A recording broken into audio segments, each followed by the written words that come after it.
Bonjour les amis, bienvenue dans ce nouveau numéro de Noa-sur-Mer. On va vous faire découvrir aujourd'hui l'univers des marins-pêcheurs. Nous sommes ici sur le port de la Cotinière, le plus important port de pêche de la Nouvelle-Aquitaine. Mes deux compères sont déjà à l'œuvre, juste derrière, à l'atelier des gens de mer. Ils sont en train de ramander des filets. Mais pour l'instant, je vous propose un bond dans le passé. Ici, dans le port de la Cotinière, dans les années 70, c'est un extrait du documentaire de Charles Gassot qui s'appelle Le mal de mer. On se retrouve juste après. À l'heure actuelle, il faut au moins 10 ans pour renflouer un bateau. Au bout des 10 ans, il faut recommencer, changer de moteur, changer de treuil, enfin tout est à changer. Sauf la coque, enfin, mais il y a des frais.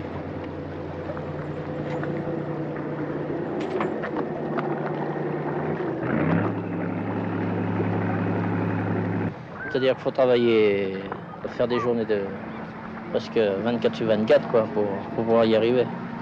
Et ça, ils s'en aperçoivent pas de ça. 12 heures au moins, 12 heures, 12-15 heures quoi. Voilà, plus le travail continue, il y a la vente après, etc. Il y a l'entretien du matériel, comme on fait. Le graissage du moteur, Ah ouais, les bricoles, les filets, tous les engins de pêche quoi, on répare quoi.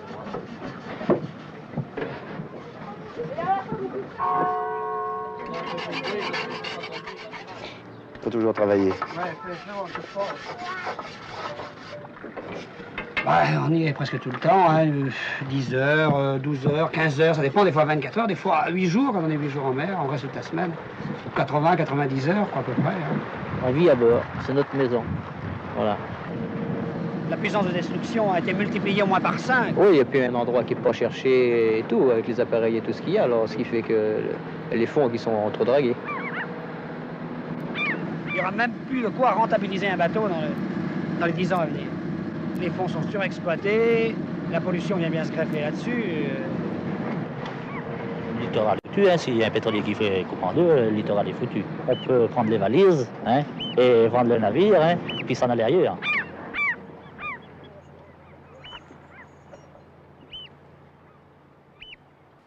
Oh, bah ce matin, il y avait du vent. Faut toujours travailler. Non, l'avenir est pas... Ouais, on y est presque tout le temps. Hein. Ceux de La Rochelle qui sont perdus. J'aime mon métier, mais... Faut pas penser qu'à soi. Les fonds qui sont trop dragués. On peut prendre les valises hein, et vendre le navire, hein, puis s'en aller ailleurs. Si ça va mal un jour, peut-être qu'ils arriveront à se grouper. Vous êtes libre de le vendre. Fonder une coopérative. C'est pas vrai. Compter 12 heures par jour. Et c'est le futur, ça. C'est ça. Et oui, mais le problème de Marion, c'est que c'est interdit. voilà, c'est toujours les mêmes. C'est plus possible. Florian, ce reportage dans les années 70, ça te parle forcément, ça parle de tes parents, de tes grands-parents, parce qu'ici, toi tu as des plus jeunes patrons pêcheurs de la Cotinière, tu as 22 ans. Ce magazine, forcément, ça te parle. Bah ouais, je l'ai vu plusieurs fois, puis bah, ça a changé maintenant. C'est plus trop pareil, on a quand même beaucoup plus évolué.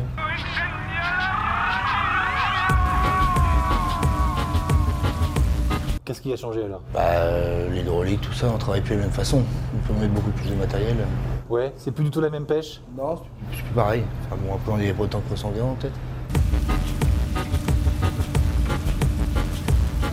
Qu'est-ce qui t'a poussé, toi, à 22 ans, à être patron marin-pêcheur? J'avais plus envie de travailler pour quelqu'un d'autre, je pouvais faire avoir mon autonomie, tout seul. Après on avait vu un bateau, mon père on a parlé un peu, regardé ce qui se faisait et tout.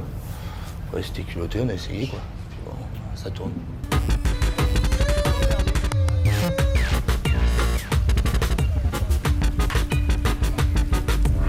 Ce qu'on remarque, nous, ici, dans ce sport, c'est qu'il y a beaucoup de jeunes. C'est ce qui caractérise aussi le sport de la Cotinière? Ouais, c'est vrai, hein, on est quand même pas mal de jeunes, on était tous à l'école ensemble. La plupart, on se connaît, même qu'ils fassent le large, qu'ils fassent la petite pêche, qu'on se croise à la Gaîté ou ailleurs, on a tous le même âge, hein, après on fait la brade ensemble. Puis bon, bah, c'est clair que quand tu parles à la chef, tu parles avec tes potes, quoi.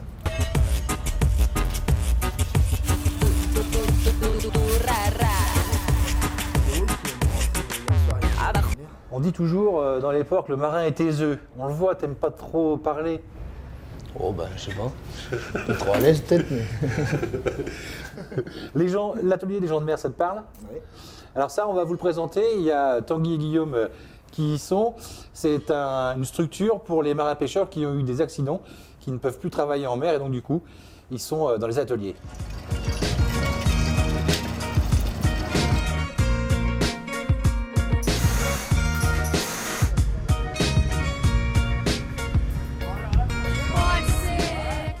Et nous sommes avec Roland Ricou de l'atelier des gens de mer. C'est vous qui êtes à l'origine de cette structure. Ça répond à quel besoin ? Ça répond aux besoins des personnes débarquées par maladie ou par accident. Ici, ça va faire déjà 10 ans. 10 ans ici, combien de temps de mer avant ça? 10 ans, 22 ans, 22 ans de navigation.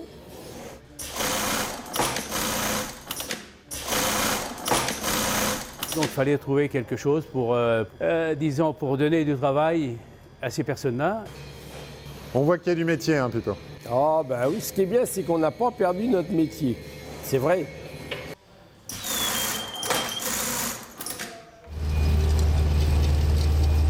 Et il est très difficile de mettre des personnes du milieu marin dans un bureau. Donc il fallait trouver quelque chose qui corresponde à leur métier. Et donc c'était important pour toi qu'à la fin de ce parcours-là, qui s'est terminé pour des causes médicales, de ne pas quitter totalement le métier. Ah oui, ça c'est bien, parce que j'ai pas perdu. J'ai fait d'autres métiers, mais c'était pas dans mon milieu de la pêche. C'est ça. Et puis on n'a pas été habitué à faire 35 heures de travail. Et puis en même temps, ça répond à un besoin de la profession. Mais quelque part, ils gardent un pied dans le métier. C'est ça, en étant ici avec vous? Ils restent dans le métier et auprès de leurs collègues. Parce que les collègues du port viennent les voir, dire ce qu'ils veulent comme travail, ce qu'il y a à faire sur le chalut. Et donc les professionnels embarqués, c'est eux qui fournissent la raise, le filet que vous voyez là, c'est eux qui le fournissent. Nous, on n'apporte que la main-d'œuvre. On n'apporte que la main-d'œuvre. Donc, ils restent en contact avec leur profession. Et donc pour eux, c'est une seconde vie, quoi. Et donc là, en plus, c'est ça, c'est ce qui est satisfaisant, c'est que vous apportez un vrai soutien aux gars qui sont encore sur l'eau, quoi. C'est ce qu'il faut voir. Au moins, ils arrivent, il y a un chalut déchiré, ils peuvent repartir avec un autre chalut qu'on est en train de réparer. C'est ce qui est bien pour eux. Comme maintenant, il n'y a plus d'arrêt dans le métier, la plupart ils débarquent la pêche et ils ressortent aussitôt. Et ici, donc, vous perpétuez cet art du matelotage. Et puis, on est à l'aube d'un grand chantier, là. Il va y avoir un troisième bassin, une nouvelle criée, et puis surtout la possibilité maintenant de débarquer, d'embarquer, quelle que soit la marée, ce qui n'était pas le cas jusqu'à maintenant. Renouveau complet du port, on voit ça tout de suite. Petit chassé-croisé matinal dans le port de la Cotinière. Rien ici ne semble indiquer que tout va changer et pourtant, le premier port de pêche de la Nouvelle-Aquitaine entame sa mutation. 62 millions d'euros financés par le département vont être injectés. Concrètement, cela signifie le doublement du périmètre du port. Il va ainsi passer de 6 à 12 hectares. La surface de la criée, elle aussi, va exploser de 4 500. Elle passera à 11 000 mètres carrés. Et pour pousser les murs, on va commencer par rallonger et rehausser cette digue. Créer ensuite un nouveau bassin dont les roches récupérées serviront à créer un nouveau terre-plein. Et une fois donc, que toute cette partie-là, on va dire infrastructure, gros terrassement, sera fait, donc en gros c'est l'année 2019, c'est les gros terrassements. En 2020 sera entamée la partie construction du bâtiment. Et la livraison de la nouvelle criée est prévue pour 2021. Avec ce nouveau port, c'est toute la commune qui s'apprête à vivre une révolution. Le port de la Cotinière va se transformer pour un siècle et la transformation va impacter toutes les autres activités, bien sûr touristiques, mais aussi économiques, car rappelons que le port de la Cotinière, aujourd'hui, c'est 700 emplois directs, demain, ça sera beaucoup plus. Donc profitez du port de la Cotinière tel qu'il existe depuis 1978. Il change à partir d'aujourd'hui. Et on se retrouve avec Nicolas Dubois, précisément le directeur du port, pour parler du port de la Cotinière, de cette extension. Mais d'abord, c'est un port qui ne s'arrête jamais, il y a toujours de l'activité ici. La majeure partie des bateaux sont en mer, mais... Oui, c'est le charme. Alors, un port, il faut le voir, lorsque le port est vide, c'est plutôt bon signe, ça veut dire que les bateaux sont partis à l'extérieur, mais il faut aussi le voir plein, des mouvements, des rotations lors des phases de débarquement. Donc nous, on a des contraintes de marée, c'est pour ça que les bateaux débarquent en fonction des contraintes de marée, lorsque la marée le permet. Et ils viennent stocker les produits avant vente. Et on a une vente qui a lieu l'après-midi 15h ou 15h30 selon les tonnages. On a une vente qui est plutôt le matin pour les plus grosses unités qui font entre 2 et 5 jours de mer et qui vendent à partir de 4h30, 5h le matin.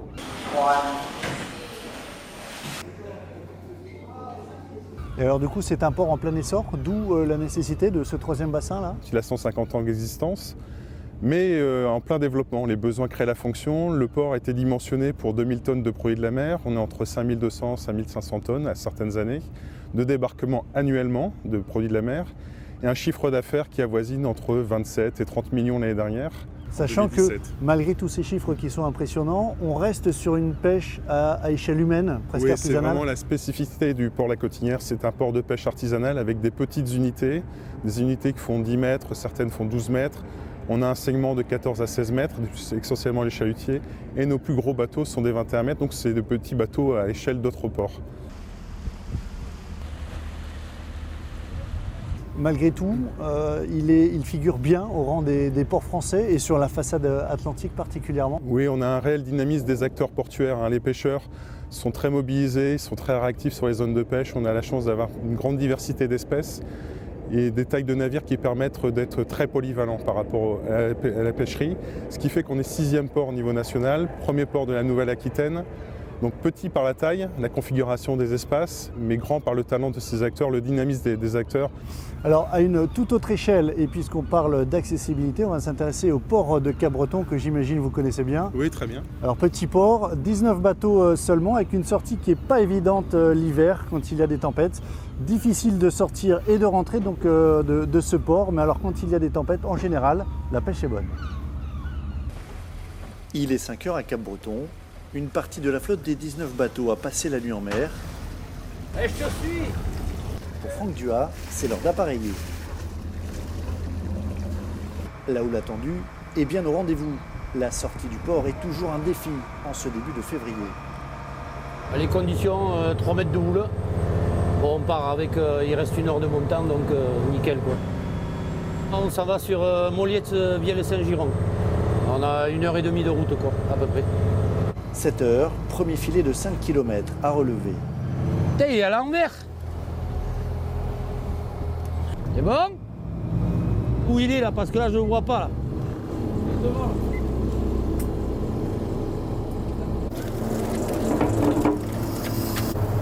Allez, un barbu. On est à 4080 de côte. Là, c'est la saison de la sole et du bar, en ce moment. On voit toujours sur la fin.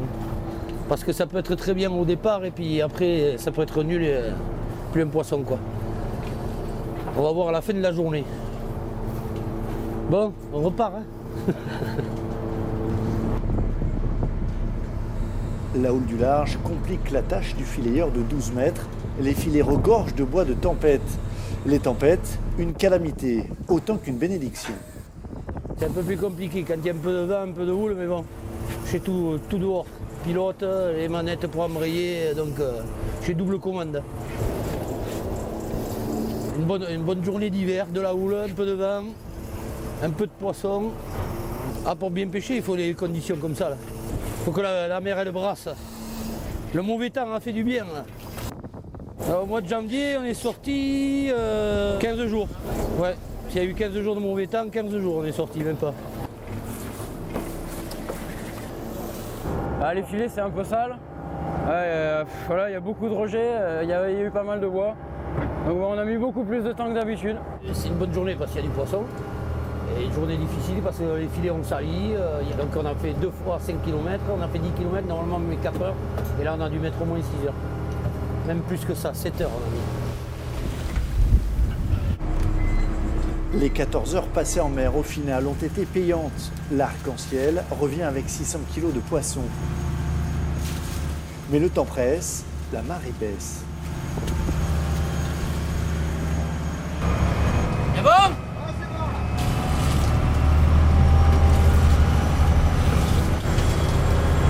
Tito, t'as intérêt de regarder parce que j'ai failli me faire prendre une série là. Après une rentrée agitée dans le chenal au Cap-Breton, la marchandise est déchargée et vendue sur ces étals du port. C'est Cathy, la femme de Franck, qui s'en charge. Alors du maigre, du merlu, de la sole blonde. 2 personnes, tous les jours on vend avec la pêche qui ramène. Voilà, le surplus de poissons est envoyé à la criée de Saint-Jean-de-Luz.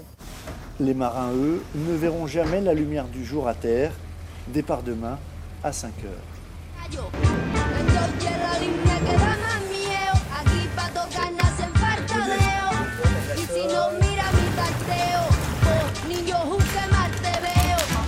Regardez-moi ça. Les langoustines de la Cotinière, Guillaume. Elles sont belles, hein. Et demain matin, on va se retrouver au marché de Niort. Ok, toi, Olivier, 4e génération de poissonnier ici, marailleur. Tous tes copains d'enfance sont marins-pêcheurs. Tout à fait. Toi, tu vends leurs poissons. C'est ça l'ambiance, c'est vraiment un petit village gaulois. On a vu ça C'est avec notre gaulois, c'est notre village, c'est notre pays où on est né là et on est resté là. C'est-à-dire que tu vas sur les quais voir les bateaux, ce qu'ils ramènent? Oh bah oui, moi je vais sur le quai, on va aller à la criée voir les débarquements, on suit la vente en fin de compte. Notre métier, la force qu'il a notre métier, et ce qui est intéressant, c'est qu'il n'y a rien d'écrit. Là, on ne sait pas ce qui va se débarquer, on ne sait pas ce qu'ils ont pêché. Quand les bateaux ils partent le matin, ils vont pêcher par exemple du bar de nuit en ce moment. Est-ce qu'ils vont en pêcher, est-ce qu'ils ne vont pas en pêcher? Bon, nous on a nos clients en face, on leur dit ils sont partis. Maintenant, c'est un peu. En général, la tendance, le prix du poisson, vous le monnayez entre guillemets, entre s'il n'y a pas beaucoup de débarques, il va être plus cher, et s'il y en a beaucoup, il sera moins cher, ou c'est pas forcément pas si simple que ça? C'est pas si simple que ça, parce que le marché, c'est le consommateur qui fait le marché. Donc à un moment donné, il a une envie, comme on va dire à certaines périodes, pour le homard, pour Noël. Bon, on sait que le consommateur, il pourrait y en avoir beaucoup, ils veulent manger du homard. Bon, le homard, il a une forte demande. Et donc automatiquement il monte. Comme à une certaine l'été, on va dire l'été, où il y a une forte demande sur Oléron, il y a des cours qui explosent, on va dire, qu'il y a une forte demande. Donc, et comme vous connaissez, vous, marieurs et détaillants, vous ne cherchez pas à faire tomber les prix trop bas non plus? Non. Je vais vous dire, la chance qu'il y a dans ce métier-là, par rapport à ce qui s'est connu dans le temps, c'est que c'est les enchères informatiques. Donc de toute façon, on ne peut pas se mettre d'accord. C'est pas possible, parce que chacun a un bouton, et chacun appuie. Et en sachant que ça peut être aussi bien un Espagnol, aussi bien un gars de Paris, aussi bien un gars de Lorient. Et parce que tout le monde achète ici en fait. Tout le monde peut acheter ici. Ouais. Donc si vous voulez, il y a une transparence qui est faite, qui est totale. Donc ça garantit aux pêcheurs, ça garantit à la pêcheur le prix et la transparence. Il sait que c'est pas fait, le prix n'est pas fait par moi, par une entreprise. On n'est pas 2 ou 3 entreprises, on est 100 entreprises qui peuvent acheter au même moment. Et donc, le gars à Paris, il a un besoin, il va acheter son poisson, il va acheter son poisson. Voilà. Faut qu'il y aille. On va peut-être aller voir ça. J'y vais. Mais justement, on va retrouver Tanguy, notre collègue, qui est déjà, lui, je crois qu'il est en train de rechercher du thon. Ah, du thon, la vache. Ouais, j'en ai bien cherché du thon, mais j'en ai pas trouvé. Olivier, c'est pas parce que tu es quasiment né ici à la criée d'Oléron que tu vas m'avoir comme ça. Je sais que c'est pas la saison. On a des magnifiques merlus, des limandes, des sols, du grondin. Il y a vraiment tout ce qu'il faut dans cet après-midi de marée. On va avoir 10 à 12 tonnes qui vont partir. Il y a 8-10 acheteurs ici, à peu près autant sur Internet. Et tous les jours, le matin, l'après-midi, la criée ici, ça tourne et ça marche énormément. Alors le thon, on va quand même en parler parce que même si c'est pas la saison, l'été il y en a et il y en a de plus en plus et il se rapproche des côtes. C'est du thon rouge et ça donne lieu à des pêches exceptionnelles. À bord, l'équipage cherche les thons depuis maintenant 2 jours, sans succès pour le moment. Cap vers le nord de l'île Oléron, à plus d'1 heure de route. C'est la dernière zone à explorer, propice à ce genre de pêche, selon le capitaine. Attention, cette année on a vu des combats qui dépassaient les 3 heures. Donc là, il faut être costaud et puis surtout il faut se ménager. Au petit matin, le bateau est à l'ancre bien positionné. Les cannes viennent juste d'être mises à l'eau. Oh, là il y a un poisson de 40 kg qui vient de sauter juste derrière dans le brumé. J'étais en chasse à 150-200 mètres du bateau, pile poil dans l'axe du courant. Et là, on a réussi à en caler un au sondeur, donc il a réagi à l'amorçage. Donc là, c'est la guerre des nerfs qui commence là. Ouais, loulou. Les membres d'équipage sont de Limoges, peu habitués à pêcher le thon rouge à la canne. Dès le départ, ils vont être servis. Ça fait 1 an que j'en rêve, c'est pas ce soir que je vais me reposer là. C'est vraiment très très physique. C'est super, c'est super. Puis tout le monde a pu prendre la canne pour l'instant, là on est à 4 pêcheurs, on a presque fait un tour. Voilà, c'était le but. Ça vaut une séance de sport en salle. Les premiers thons ont été repérés il y a 4-5 ans au large d'Oléron. C'était des petits de 30 à 40 kilos. Aujourd'hui, certains dépassent les 300 kilos. Ah, ça fait 130. Là, il faut vraiment avoir du matériel suffisamment costaud pour pouvoir diminuer un maximum en fait, la durée des combats. Parce que c'est un poisson qui est capable de tout donner pendant le combat. Donc si ça dure trop longtemps, vous allez ramener un poisson mort au bateau. C'est pas le but. Non, c'est vraiment pas le but. Moi, je les aime trop. Puis plus il y en a dans l'eau, mieux je me porte. Pour le décrocher. Réglementation, fermeture de la pêche à l'anchois à sa nourriture il y a quelques années, mise en place de quotas drastiques conjugués à la bonne pratique de la pêche sportive, expliquent en partie la recrudescence du thon rouge aujourd'hui, y compris sur nos côtes. Et longue vie, mon petit bonhomme. Ouais. Ah, je suis content.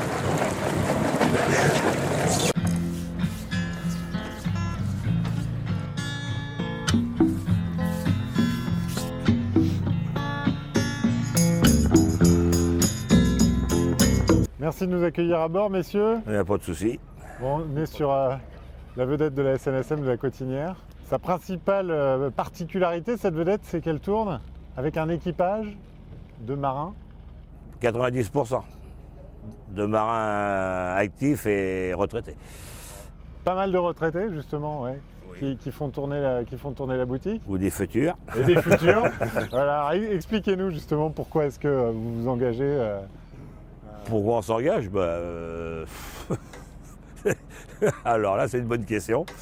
C'est pour aider les collègues et puis voilà, puis rester toujours dans le milieu, quoi. Globalement, vous intervenez pourquoi? C'est quoi principalement ce qui se passe? C'est les pannes? Ouais, c'est ça, c'est beaucoup sur les bateaux de pêche, quoi. Avarie moteur, engagement d'hélice, voilà, beaucoup de choses comme ça.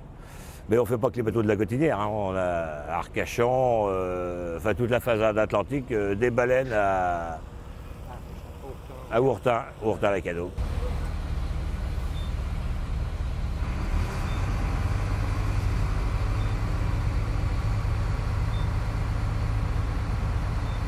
On imagine que quand c'est la tempête, qu'il y a un bateau en perdition, ça doit être quand même des sorties en mer très très particulières. Bah oui, surtout quand on arrive et puis qu'on ne trouve rien, quoi. Le bateau est assombré et puis il n'y a plus d'équipage, là c'est...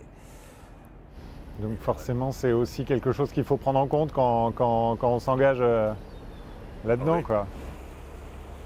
Bah, c'est surtout quand vous arrivez, vous ne trouvez personne, vous êtes déçu, mais c'est quand vous rentrez au port et que les familles sont là et que vous avez rien à vous ramener personne, c'est le drame. C'est des sales moments. Ouais, ça nous rappelle la dureté implacable de ce métier, quoi. Toujours. Quand la mer ne veut pas rendre, elle ne rend pas. Et alors vous allez prendre la suite? Oh, la suite, on va essayer de les garder les plus longtemps possible. Ça nous arrange très bien aussi. Ouais. Aujourd'hui, c'est pas facile d'être embarqué et être aussi sur le canot de sauvetage. Il faut du temps à soi, mais dans ce métier-là, la côte difficile comme elle est ici, côté ouest de la Cotinière, on affronte directement le golfe de Gascogne, donc il nous faut aujourd'hui un équipage quand même qui a connu un petit peu les temps durs sur la mer. Et le canot aujourd'hui, on peut le comparer à c'est la dépanneuse de la mer, quoi. Hein.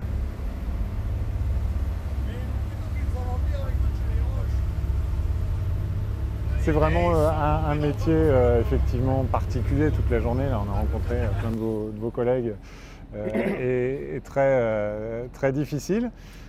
On ne va pas voir beaucoup de femmes dans cette émission, mais on va en voir une qui est basée au port de Royan. Et elle a une manière de pêcher très particulière et c'est très intéressant de regarder ce reportage qu'a fait Olivier Rioux d'ailleurs.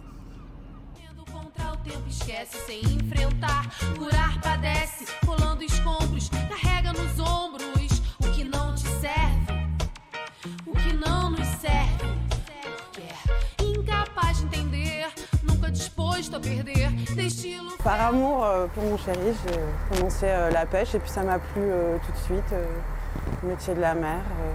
On s'est d'abord calé un peu sur les horaires des enfants parce qu'on a 4 enfants et En Méditerranée, c'était difficile, on avait de plus en plus de mal à pêcher, donc on a quitté la Méditerranée, on a fait 4 ans en Côte d'Armor, faire différents métiers, donc 3 à 4 métiers par an, donc la drague à Coquille Saint-Jacques, les casiers à sèche et principalement les lignes, parce qu'on aime beaucoup faire les lignes. Et on s'est retrouvés à Royan pour faire exclusivement le métier de la ligne. C'est un métier plus respectueux pour les équipages, pour la ressource.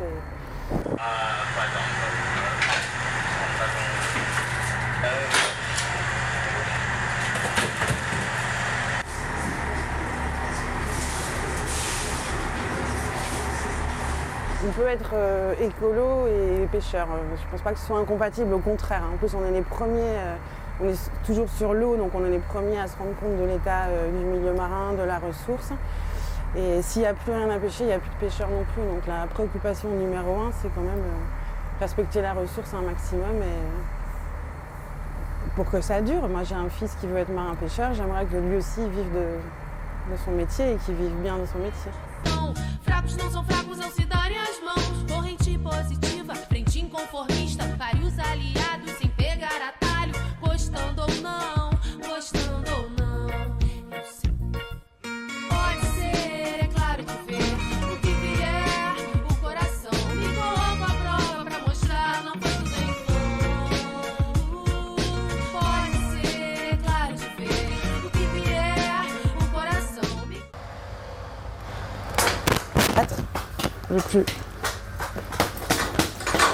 Donc là, il est en mort cérébrale. Là, ça a duré 3 secondes.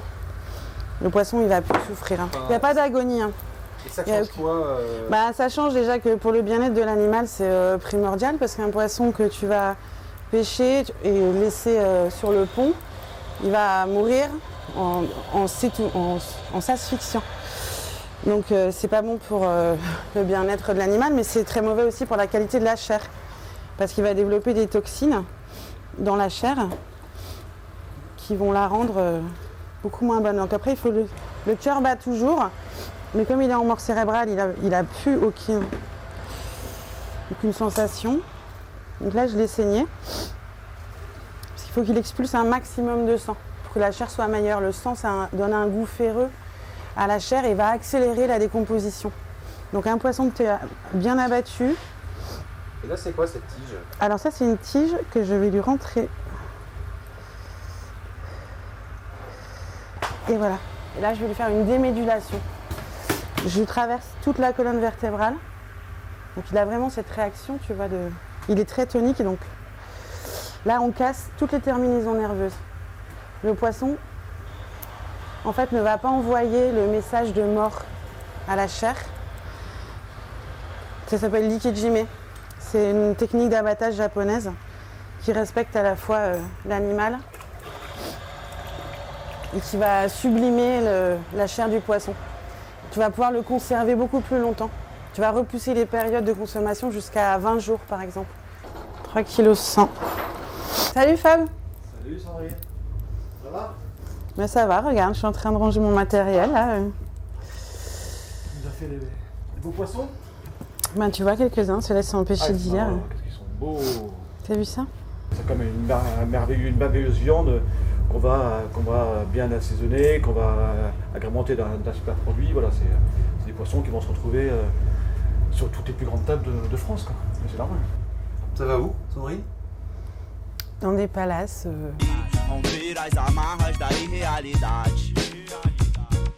Marchando de mãos dadas, chega de mãos atadas. Põe minha mão no fogo para os pureza que estão na mata. Rimas improvisadas servem como carvão pra manter a chama acesa da revolução. Sozinho sou semente, contigo somos caule. Com eles somos galhos e assim seremos árvores. Sozinho sou semente, contigo somos caule. Com eles somos galhos e assim seremos árvores. Pode ser, é claro que o que vier, o coração me coloca à prova pra mostrar. Não foi tudo em Et je ne suis pas la seule femme, hein. J'ai ce joli petit bateau là-bas, le Litomer, où j'ai ma collègue Flo qui travaille aussi en mer et qui est amie. Nous on parle à la radio, on est avec nos collègues, on est bien acceptés. Je ne trouve pas que ce soit un milieu spécialement sexiste ni macho.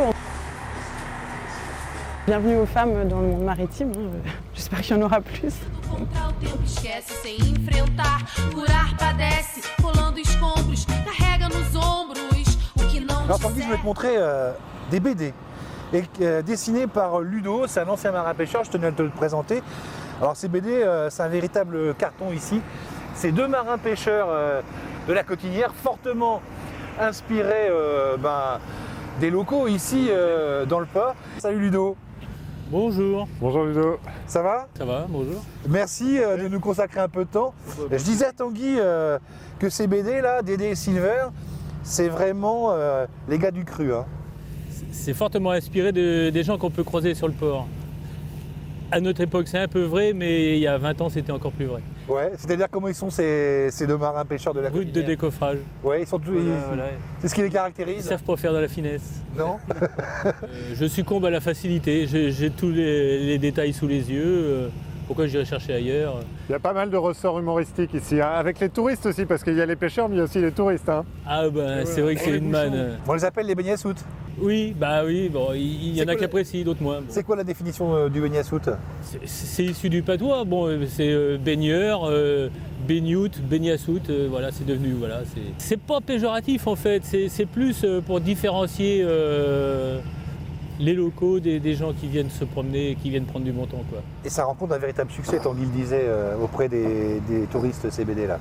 Quand les touristes sont là, on fait des dédicaces et on vend beaucoup aux touristes, oui. Ils ont peut-être le sentiment de s'imprégner du cru.